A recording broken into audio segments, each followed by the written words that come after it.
Зградата во трговскиот центар Скопјанка, во која вчера повеќе од 6 часа беа евакуирани станарите поради неподнослив мирис кој предизвикувал кашлање и печење на очите, денеска мириса на средства за дезинфицирање. Епилогот на вчерашната евакуација е дека мирисот доаѓал од стан број 11 во кој живее 65 годишна жена со својата 44 годишна ќерка и двата внука. И мирисот бил од амонијак од употребени пелени кои не биле фрлени подолго време. Телма задзвони на вратата на овој стан. Ни отвори младо момче кое потресено од целата ситуација не сакаше да зборува пред камерата. Но ни раскажа дека тие како себество имаат подолго време проблем со неговата баба, која е тешко болна и не сака ниту да оди на лекар, ниту да биде згрижена од институциите. Тој е свесен за условите во кои живеат, но вели дека е немоќен да направи нешто и бара помош од институциите. Во подрумските простории во зградата живее и бездомник. И покрај чистењето и дезинфицирањето, се уште таму има огромен број на шишиња за кои претпоставуваме дека се полни со урина.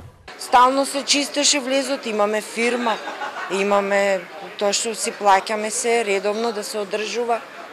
Сам сепак ова е централно градско подрачје, во кој век сме. Пријавивме, кога ќе го избрка, не знам. Наводно вчера Шилегов рече дека ќе го среди тоа.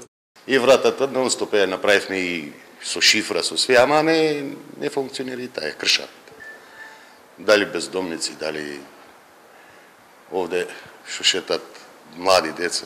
Тимот Центарот за социјална работа Скопје направил увид во станот во трговскиот центар Скопјанка во аеродром и констатирал дека таму живее сама 65 годишна жена која е собственик на станот и корисник на пензија. Од Центарот за социјална работа Скопје велат дека семејството не било регистрирано како социјален случај. Констатирано е дека жената има ќерка која согласно со Законот за социјална заштита е должна да се грижи за неа и според низина изјава, повремено ја посетувала мајката. Жената е корисник на пензија и има стан во низина собственост. Согласно Законот за социјална заштита, Центарот за социјални работи нема надлежност да постапува, бидејќи ќерката има обврска да се грижи за мајката, за низината здравствена состојба и за одржувањето на личната и хигиената во станот. Покрај сите надлежни органи кои излегле на местото на настанот, се појавија дури и припадници на армијата кои ги повикал на помош градоначалникот Петре Шилегов. Тој вели дека се запазени сите процедури.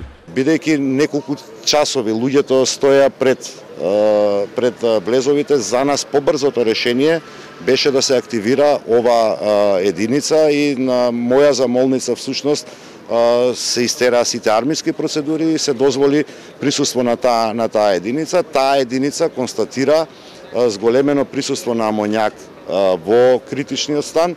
Синоќа околу 18 часот и 50 минути во МВР било пријавено дека во влезот број 1 на булевар Кузман Јосифовски Пито се чувствува непријатна миризба и граѓаните се жалат на печење во очите и оти претпоставуваат дека најверојатно е фрлен солзавец.